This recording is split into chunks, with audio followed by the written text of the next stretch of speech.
It's time to look at freedom as an asset. That's right. As an asset class, you need to measure it and grow it, and you need to protect it. It's pretty clear at this point that your freedom is under attack. Now, in Australia, they haven't been able to leave their country. Now, Canada is also doing the same thing. And depending on where you are in the world, your freedom could be restricted, if not taken away. But there's ways to increase that. There's ways to protect it. There's things that you can do to do what we call a flag theory or jurisdictional arbitrage. Go where you're treated best. Go where your money's treated best.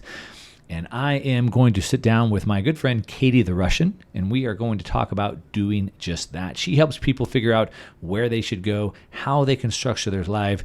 So if you want to know where you should go, where you can be treated best, how you can get more freedom in your life, then Katie has the answers. Now, real quick, she will be speaking live at my event coming up very shortly in Miami. There's a link down below, and she's actually going to be hosting a workshop because unfortunately there's not one answer for everybody. She will help you figure out what's important in your life and what areas you can go to and how you can make this happen very, very quickly and affordably. So she'll be doing a workshop for free. Come learn about that. Come see her speak at my event. There's a link down below, but let's just go ahead and jump right into the interview with Katie.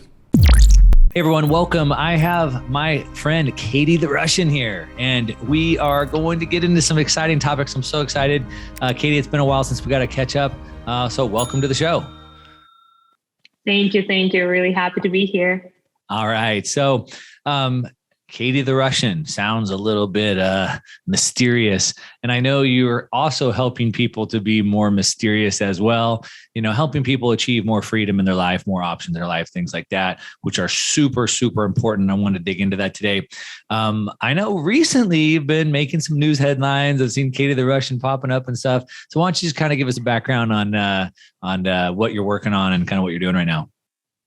Sure. So I'm Katie the Russian. As you might guess, I was born and raised in Russia.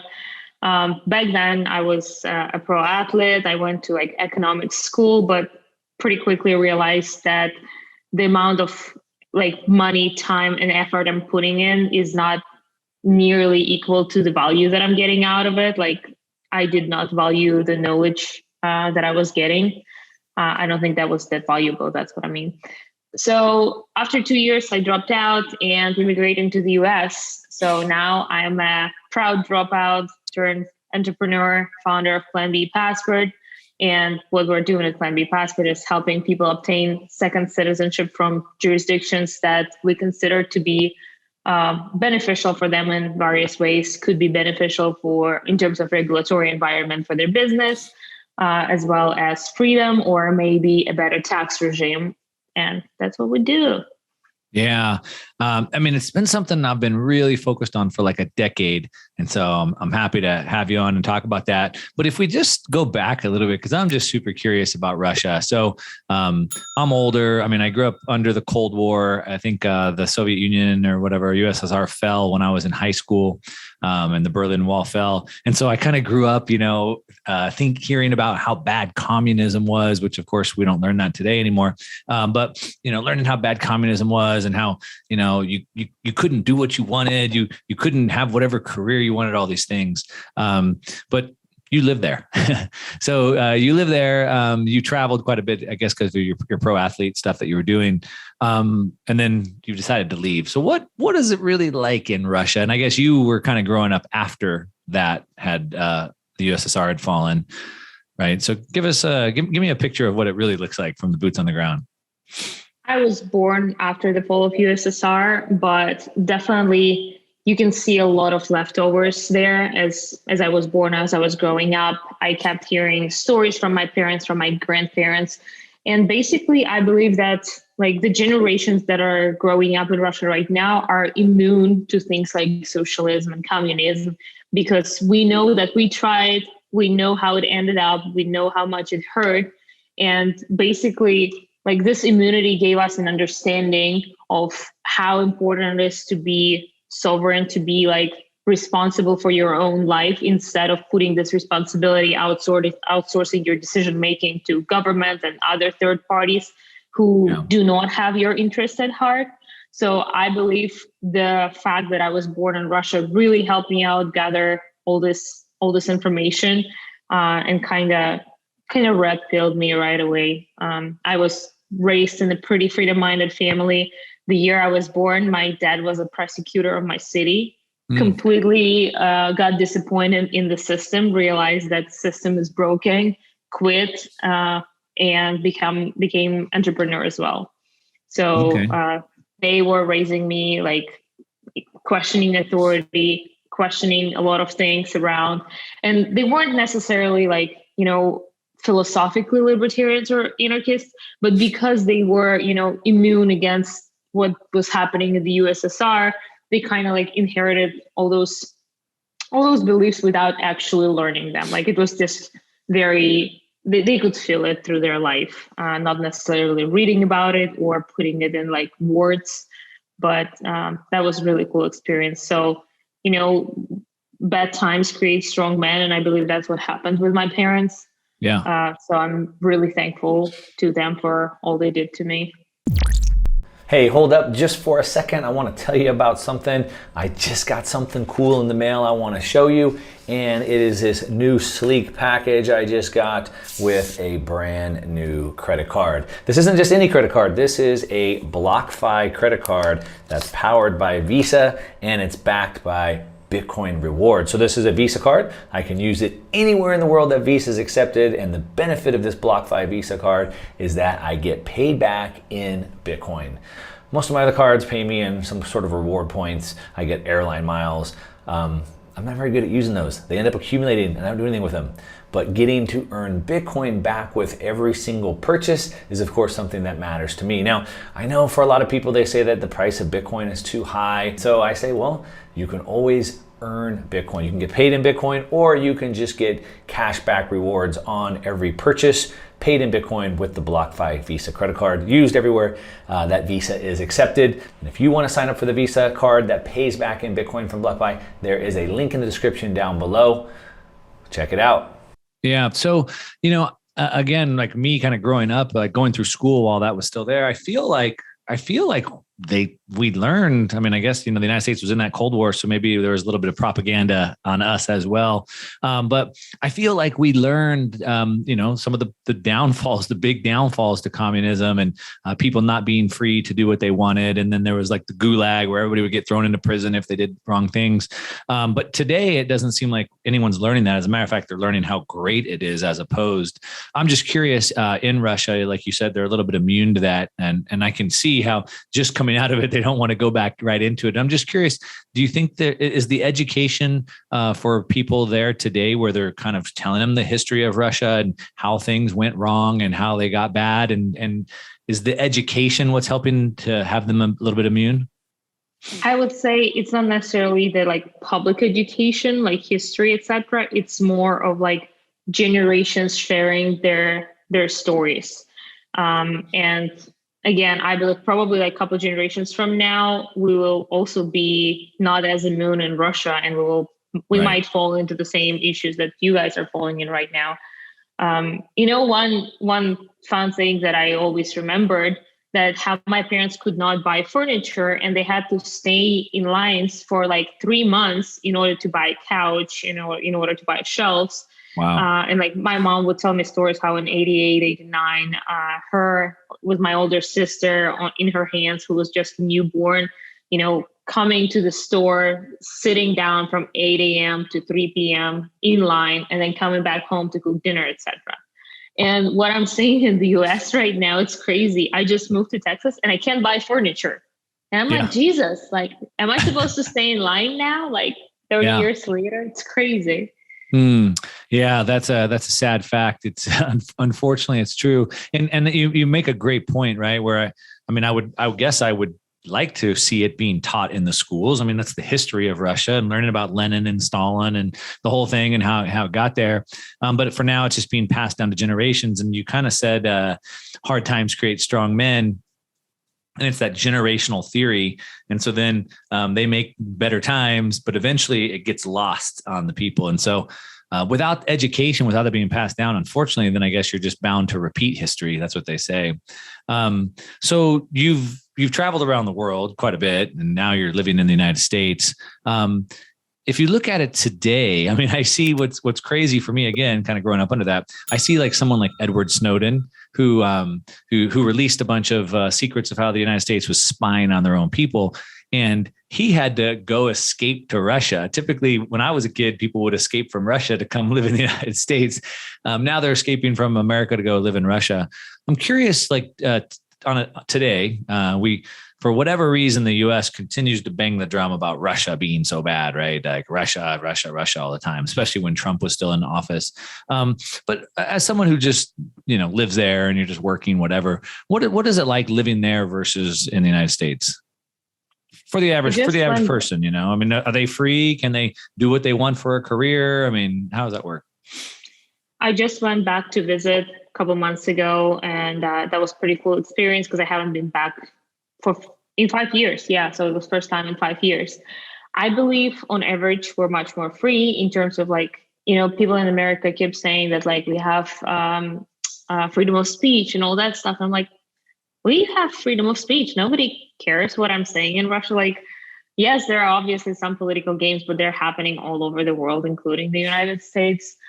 People also talk about corruption, but like I always love to say that in Russia, the corruption is happening on like very low levels, such as like, oh yeah, I passed the red light. I'm gonna give you $30 and you will let me go, something like that. But in the United States, the corruption is at a much higher level. Like the whole lobbyism stuff is like, how is that not a corruption? Like marketing for regulations. Okay. Yeah. So I believe that the countries change their value proposition in cycles as well. So Russia was pretty bad, let's say 40 years ago. And right now it's kind of blooming and getting into its good times. And again, it's all about bad times, good times, etc. So I'm like betting on Venezuela being one of the coolest countries 20, 30 years from now. Oh, like wow. El Salvador is doing cool things because they had to struggle with the money for a while, right? So I bet countries like Cuba, Venezuela, Lebanon are going to get this immunity now. They understand Bitcoin much better because they see what's happening with their currency. Right. So you basically have to navigate what's happening in the world and who is immune against government bullshit and authoritarianism, totalitarian regime, etc. now, and then maybe 20 years from now, they will be really blooming. So, yeah. And I believe that's what happened with Australia, but all the way around. They were in good times for way too long. Yeah. Because of that, they trust their government much more, and they just completely outsource the decision making. Like they took responsibility out of their life, and were like, the guys know better, the government knows better, and I don't think that's the way. Yeah, that's such a good point. I see, and it's very alarming in the United States, Australia, Canada as well, but in the United States, they're saying, one, don't do your own research. Going down your own research could be harmful for you. They're literally telling you that. And they're also saying it's like virtue signaling. It's virtuous to just trust the experts. Like that's virtuous for me not to think for myself and just trust the experts. It's a really scary place, especially when you start thinking about it in the context of what you're talking about. It doesn't lead to a good place, I'm guessing. So as someone who's, I guess about a decade ago, in the 2008 great financial crash, I got hit really hard. I had made a lot of money. I was in lots of different businesses, but I was all in on real estate in California, and it didn't work out super good. And it made me kind of have to reevaluate everything I knew. And, just like I shouldn't have had all my money into Southern California real estate, I wouldn't want all my money into one stock or one asset. And then I started thinking like, do I want my whole life being stuck in one country? Right? Because a country like Australia can fall really quickly, or even what's happening in the United States. And like, do I want my whole life dependent on one country? And I started thinking about, money is all digital, right? Like I use wire transfers and debit cards and direct deposit anyway. What difference does it make if I have a bank account in Panama or a bank account in Singapore or whatever? And I started thinking about this kind of international diversification. And I guess that's something that you are teaching or kind of helping people think about. Yeah, definitely. And it's all aligned with just overall prepping mentality, but that's like a very base level. Um, and like the way I got into that, I was an immigrant on my own, right? And I realized that like, oh, having multiple driver licenses already helps me. Because in the US, I can show my Russian driver license to a cop, and he's like, "Oh, I'm not gonna send you a ticket to Russia. You can go." Mm, And the same, yeah. like my dad, who doesn't speak any English, being pulled over in Russia and shows his American driver license, and like American citizen don't speak Russian, and they're like, "Oh, well, you go." Yeah. So it's like you playing this jurisdictional arbitrage on a tiny level, and I was just slowly realizing that there must be a bigger scale to all that, and that's how I got into flag theory. So, like at this point, we all already accepted that none of the governments will give us the freedom we desire. Like basically, none of the countries give Right. me that. But let's say, like when I'm going on vacation, I'm not trying to find a location that will allow me to like snowboard and then go to a museum and then get some tan on a beach, right? Like I'm trying to, choose which one I want to go for today. As well as with groceries, like I'm buying meat at the butcher shop, I'm buying veggies at the farmer market, and then ordering my sparkling water online. So basically, the same, if we apply the same capitalism towards the market of governmental services, we end up with a flag theory, right? Right. So because I can't get everything I need from one government, I'm gonna kind of decentralize and distribute my needs, right? Yeah. So I'm gonna open a company in a country that provides me with zero corporate tax. I'm going to get my tax residency from a country that has zero capital gains, zero global income tax, as well as the country that doesn't track all my financial movements the way five countries do. And then I'm going to find a lifestyle that suits my family needs and just like allocate some time to live there. So, and obviously, I want to have my money in cyberspace because it's sovereign way to keep your assets in decentralized borderless way. So that's basically what I've been living in terms of my philosophy. Yeah. And later on, I opened Plan B Passport to help other people implement that into their own life. Yeah. So I love you said earlier, like jurisdictional arbitrage. And so taking advantage of different jurisdictions for different things as you need, as you just actually made a really good illustration of. I get asked a lot. I mean, I talk about, the problems that are coming down the pipe, and I get asked a lot from my family, from friends, of subscribers, et cetera. And they're like, where are we going to go? Like, where do we go? And I mostly, I guess, from the United States, as it gets more oppressive, we can see, I think was it today? Maybe Canada at the time of this recording today, I think Canada passed a law where people can't fly out of the country now. Australia, you also can't leave the country. And so it's like one of those things where it's like, I guess you need to get out before the walls close. And once the walls close, it's too late. I mean, is that what you're trying to avoid? Well, one of the reasons people want to have a second passport is just a hedge against their own government, a plan B, right? So in case with Australia, they do have an exemption that allows foreign citizens to leave one way to the country of their home. So me, let's say I was an Australian and I got a passport from St. Lucia. I'm gonna come to government and get an exemption for their lockdown rule, and be like, hey, I'm going one way to St. Lucia. I'm a St. Lucian citizen. You cannot keep me here, basically. And like, in the scenario where they deny your exemption, you're gonna call the consulate or embassy of St. Lucia and be like, hey, I'm your citizen and I'm being held in Australia. This is not cool. And Right. now you basically put two governments against each other, and they can fight all they want, but basically Australia will have to let you go. And that exemption did work out well for people who have more than one passport. Now, like, they just have to leave one way. But so far, I haven't seen any of my clients who want to come back to Australia. That's a good point. I hadn't really thought about that because, like I said, for like a decade, I've been kind of thinking about this, and like I really pay attention because like I don't want to leave where I'm at, but at the same time, I don't want to get locked in either. And so if it was going to come time to lock me in, I would opt just to leave. And so I've been like trying to play this waiting game. Like, you don't want to wait too long. But I guess to your point, if I had like a passport, then that it's insurance, right? Then it gives me the ability to stay. But if I want to leave, then I could have the ability to leave. When you have multiple passports, isn't there something about like in the country, in your main country, you have to use the passport that you have, though? Is there something about that law? I would say you always want to strategize on which passport do you use. Like the fact that you have multiple ones gives you options, right? So now let's say on your American passport, you cannot go to Russia, but on your St. Kitts passport, you can easily visa-free travel to Russia right now. Okay. So, in this scenario, you would leave United States on your American passport, get into Russia on your St. Kitts passport, something like that. Yeah. And the same you would do in every other scenario. You would just optimize which one is better to use in the moment. And again, those are options, and now you have a choice. Yeah. Now, back to kind of what I was saying earlier, I get asked a lot from my own mom, my family, et cetera, like, where are we going to go? Like, I'm afraid things are going to get too strict. Where are we going to go? And so it's something I've thought a lot about. I've thought, well, kind of to the point you made earlier, like Eastern Russia seems like Eastern Europe seems like they're kind of just coming out of communism. They're probably not quick to go back into it.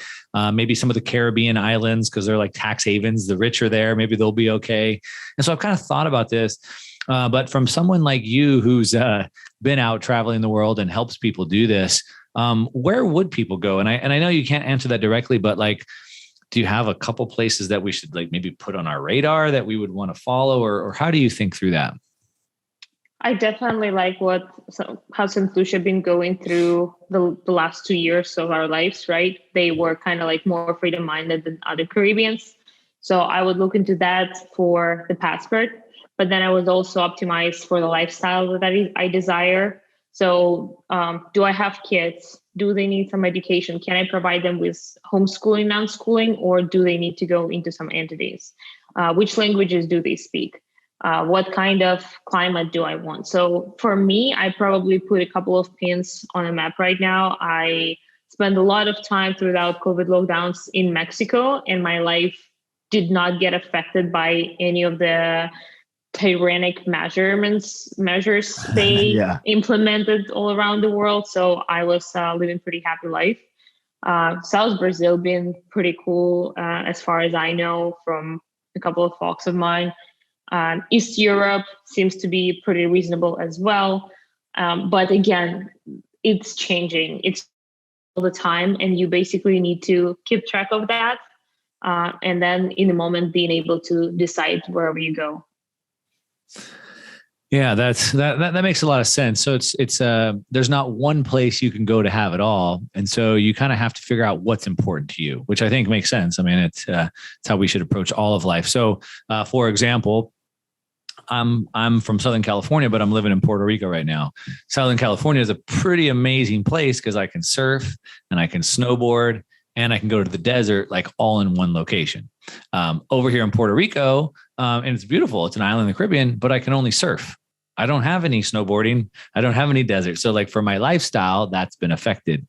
And to your point, like different factors. So I guess you kind of need to figure out what's important to you and then kind of make a list of places that hit those different levers and then kind of keep track of them. I guess that's what you're saying. Priorities. Yep. Priorities. Yeah. And like, there is this phrase, I think in English it says as forewarned as forearmed, right? So basically, if you know what to expect, you know how to prepare for that. So your goal is always to consider your possible attack vectors, right? Prioritize, like once you considered your attack vectors, you'll prioritize and strategize on how to work through them and start knocking off one by one. So like if your attack vector is a dude attacking you in the street, you probably should learn some martial arts and protect yourself in a fist fight, right? Right. Your attack vector is inflation. Maybe it's Bitcoin. Maybe it's pharmaceutical companies. Get healthy. Government actors, get yourself a second passport. So all these things. And I think we all should apply it basically for all parts of our lives. And like consider attack vector, prepare. Consider attack vector, prepare. And for like the prepper community, right? Like we know a lot of people from prepper community, probably that not necessarily preppers in the way that mainstream media paints it in, but like I would consider myself one. I realized that like I had the moment of anger probably like 5 years ago when I realized how the world is full of shit and everything I learned was not true. Yeah. And like for about a year, I was going through this angry phase. But because of that, I started getting ready for all this stuff about 4 years ago. In last 2 years, the world was going to shit, but I was in absolute peace. I'm the happiest version of myself. Life is beautiful, etc. But I'm also realizing how many people just got red pilled through the last 2 years because of Yeah. everything they've seen in the world. And damn, it's hard for them to go through that on a such crazy scale. So, like, forewarned is forearmed. Consider attack vectors, prepare to them. I like that. I'm writing that down. I just wanted to take a second to explain to you one more time just how cool having this new BlockFi Visa credit card is.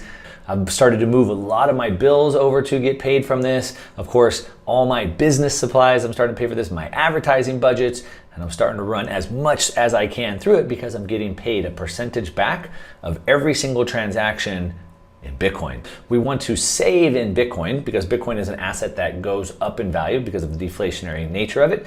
And we want to spend our fiat. So I'm spending my fiat through my BlockFi Visa card, and I'm getting back Bitcoin that I can save and I can hold. I expect it to go up in value a lot. I expect to hold my Bitcoin. I'm gonna pass it to my kids and my grandkids, and hopefully my great grandkids will have my Bitcoin one day. So I'm gonna save it. I'm gonna spend my fiat through this card, and I'm gonna earn back Bitcoin that I'm gonna save.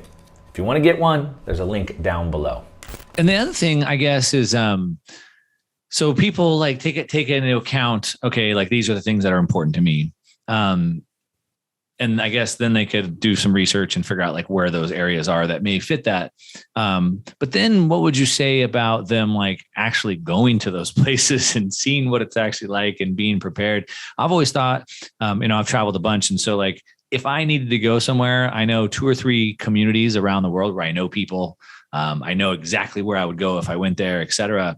And there's probably something about like, I guess, being forewarned, being prepared, right? And so like, would you recommend people like travel to these areas and start to learn them a little bit? Yeah, probably. That would make it much easier. Like the reason I know those places that I mentioned before is because I've been there and I know what to expect. And I know how I would optimize my life there in order to be, again, happy and like have everything I need. I think it's not necessarily you have to go there, but like get really knowledgeable about all those places and right. like know what to expect. Also community, like you mentioned that, some communities here and there, like finding your tribe is extremely important. Well-developed support system. Yes, we do talk a lot about self-sovereignty, but like if you put together 10 people that are self-sovereign, they're pretty sustainable, even when it comes to big shit. Yeah. So that's such an important piece. I learned that firsthand going from California to Puerto Rico. And of course we moved to Puerto Rico during a pandemic. So typically I would imagine you move somewhere and you meet, your kids go to school and you meet people that way or through church, you're playing sports or whatever it is. We moved here during a pandemic and we live in a very rural area and like, we didn't meet anybody. And like, I'm here for 7 months and like, we've met nobody. And it's like driving me absolutely crazy. I'm just like all by myself and I'm going to have my family and we're on a beautiful beach, but like I had no community. And I guess they say you don't know what you have until it's gone. And so like missing that community made me realize like how important that is. Now I've made a couple friends and it's like made all the difference just having a few like-minded people. So that's a big piece. So think about the people that are there. And then, like I said, I have the place I can go where I already know people. So that's an important piece. Now, how does it work? So it looks like there's a bunch of different options. So some people qualify through lineage to get passports. Sometimes when I was looking into it back in 2015, I was working in Panama. And if I opened a bank account in Panama, then I put a certain amount of money in there, then I could work towards like residency and then residency. I seen El Salvador says like if you put 3 Bitcoin into the economy, you can get that permanent residency, then a path to citizenship or something. So like what are the big options, I guess? Yep. So when Plan B started, we worked with 30 different jurisdictions, but then due to my audience interest as well as my own philosophical alignment, I only nailed it down to 6 countries now. So it's 5 countries in the Caribbean, as well as Portugal. So Caribbean islands provide you with full confidentiality of the process. They provide you with citizenship by investment program, which is the focus of Plan B Passport. And the reason I like that, because like it's pure capitalism applied to government services. You basically put 100 or 150 grand into government's fund and you get a passport. You don't have to visit the country. You don't have to move there. You just get a Plan B by basically giving up some money to the government. Yeah. So that's what we focused on. Portugal program is a little different. It's again residency program rather than passport, but it's been pretty popular within Plan B audience as well. You basically purchase real estate in Portugal, and on this basis you get residency permit, and then 5 years later you are able to apply for passport as well. So what's going on with Portugal? I mean, how is that looking? It seems like Spain maybe has gone off the deep end a little bit, but maybe Portugal is still pretty free. How's it looking there? Somewhat free. They're better than most places in Europe, especially if you get out of like big cities. So Lisbon is obviously more into the deep, while like south of Brazil is pretty free, a lot of surfing, cool spots, but they're still under the pressure of Europe Union, and I'm not into what they're doing there necessarily. Yeah. I've heard it's the most similar to the Southern California climate that I'm used to. I've heard Portugal is kind of the most similar to that I'd really like it, but I haven't been over there yet. So I was curious about that. Now, when you do kind of like what I was talking about with Panama, or even like you said in Portugal, if I were to buy something or put money in the bank and then I get residency, and then I could be on like a 5-year plan or whatever, what benefits do I have of being a permanent resident or residency? Well, with Panama, later on, you will get a passport 5 years from now. Yeah. With Panama, I think they're like fully in bed with the United States at this point. So like you're not winning on privacy. You're like not really decentralizing your risks, in my opinion. So like confidentiality of the process is extremely important. Making sure that those governments don't do extradition to your country. It's like not necessarily as important for most of my clients, but I think it's worth looking into, just because you know how deep in relationship those countries are, because you honestly want to have kind of like passports from enemies. So let's say Russia, maybe the Caribbean island, and then maybe Brazil. Like they're not necessarily all France, and they're pretty geographically decentralized as well. So that could be a good strategy, but just throwing it out there. So with like you still have like, having another residency is already better than not having it.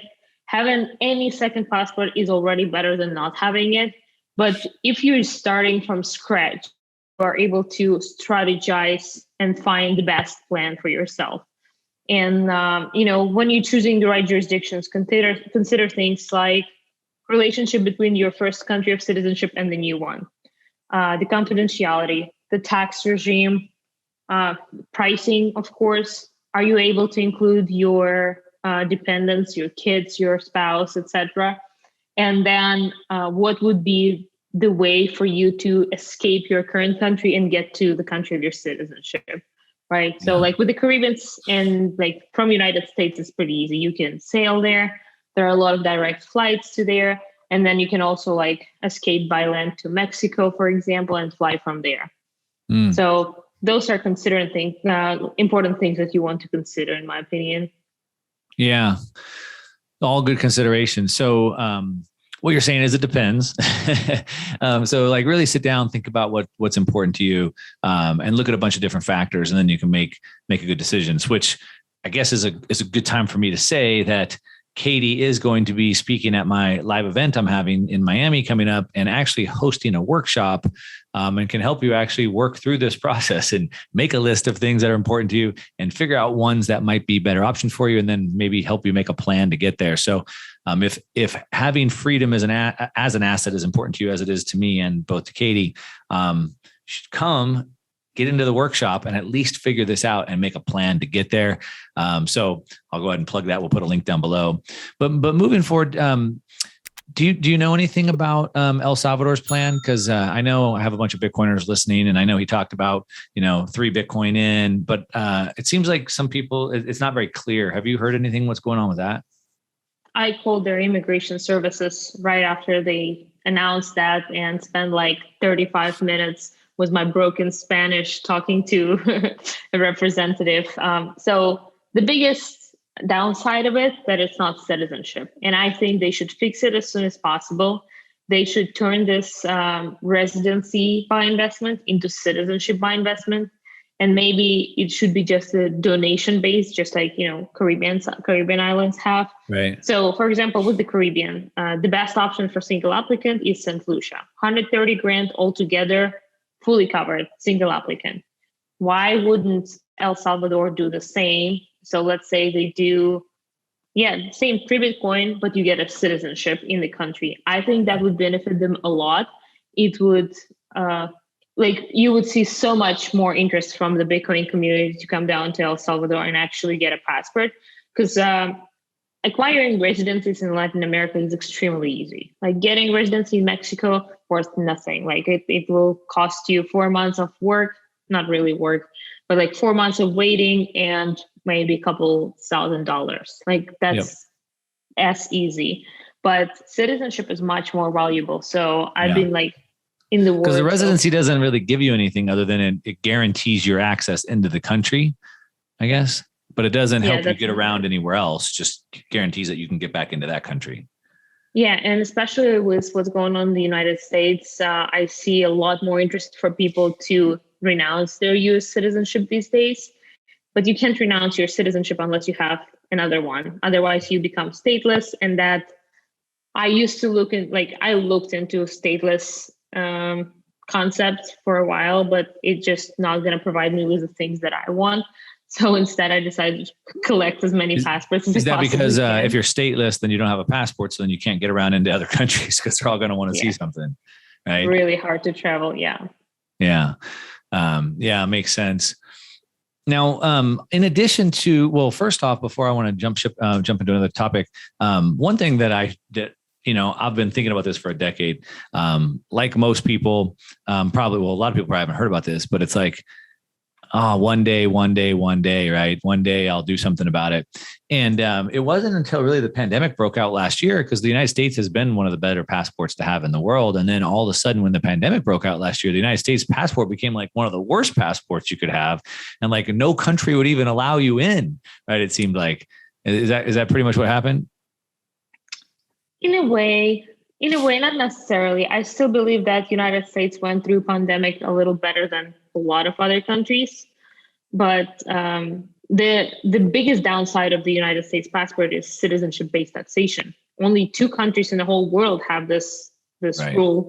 It's basically Eritrea, which is like East African country, and United States. So even if you were not in the United States for 20 years, your income would come from another country. You don't live here, you still under Uncle Sam's eyes, and you have to file every year. So that's why people actually consider renunciation these days. And if you look at the numbers of people renouncing their passports, it's skyrocketing compared to what happened in the last 10 years. Like it's just growing exponentially. Yeah, I've seen charts on that. It's insane. And it's all backed up now. It takes a long time to even get through that process. So in addition to looking at freedom as an asset, and if you're in Australia getting locked down, having that passport so you can get around, that's a big piece. And that's a little bit of an insurance policy, I guess you could say. So maybe it doesn't have a direct payback, but also then what you're saying is there's ways that you could limit your tax exposure by going to a different country, right? You talked about putting a corporation or putting your citizenship in countries that have different tax areas. Yeah. So all the countries that I work with are considered tax havens. So all 5 in the Caribbean, 0 capital gains tax, 0 global income tax, 0 inheritance tax, 0 dividends tax. So why do we pay taxes if they can just print money? Or why would I pay taxes if I can just go to another country? Yeah. That's, you can disassociate. Yeah, good question. Everybody's asking that question right now. And just an income tax is what people pay with their income. It's about less than $1.5 trillion. The spending bill they're trying to put through is $3.5 trillion. They spent $8 trillion in the last year. Like, what do they need the $1 trillion for? Like, couldn't they just let that slide? And of course they could, but they don't want to. So so maybe part of having the passport is a little bit insurance, but then there could be a direct payback from the tax savings right away, which obviously I like. I know they're trying to close all the escape valves. They're talking about like this alternative minimum tax. It looks like most countries don't seem like they're super hot into getting into that thing. Probably in those tax haven countries in the Caribbean, they probably wouldn't be too excited about getting into that. Did you see I'm sure you saw like that Pandora Papers thing that got released like recently about all the offshore bank accounts and stuff like that? Yeah, of course. Was that just about banking, or was that about like citizenship and stuff as well? I don't think that anything about citizenship was there, but I did not look deeply enough into that to comment on any of that. But definitely interesting. Yeah, I noticed they kept saying, we're not saying any of these people did anything wrong, but they're doing it. And so then it's like, well, if they're not doing anything wrong, like, why are you making a big deal about it? Like, just trying to dox people, I suppose. Although I guess some of them, like the King of Jordan, maybe they shouldn't, public servants shouldn't be hiding $300 million worth of assets. So maybe the structure of what they're doing wasn't necessarily wrong, but the fact that they have $300 million and they're a public servant, I guess is a problem. It's just dual standards. Like, they don't want us to do that, but the government workers are totally allowed to do that because they know the way. That double standards. Yeah. Well, I like to say that success leaves clues. So you find other people that are successful and do about the same things. And so some of these offshore situations, whether that's passports or jurisdictional arbitrage, as you're talking about, if that's what the rich and the successful people are doing, then I think the average person should also be looking into the same things. That, as they said, it's not illegal. And if it's not illegal, then I guess you don't have to pay any more than you have to pay. Why not do other things, right? Exactly. And again, it's from the point of like, we're not born into freedom. We are born into the system, and then we have to take our steps to get out of the system. And like, if you're able to, why wouldn't you? Yes, it's additional effort. Yes, it's not easy. It takes knowledge, money, effort, time, but that's fucking worth it. Yeah. And like, the more steps you take, the better you sleep, the more free you are. And like, that's definitely worth it. Every step. Yeah. Awesome. All right. Well, that was a pretty good, information that you gave us. Make a list of the things that are important to you. Find the countries that meet those ideals, and then work on a plan to getting that. The best way, which seems like, is this economic investment where you can just buy it directly. I like that. Capitalism or free markets at play. And as I said, Katie will be at my event doing a workshop on this. So if you want to come figure out how to get this, come see her there. Any other resources you want to point people to? Katie the Russian on Twitter or planbpassport.com. Those should be enough. Feel free to reach out via email as well. Happy to help anybody.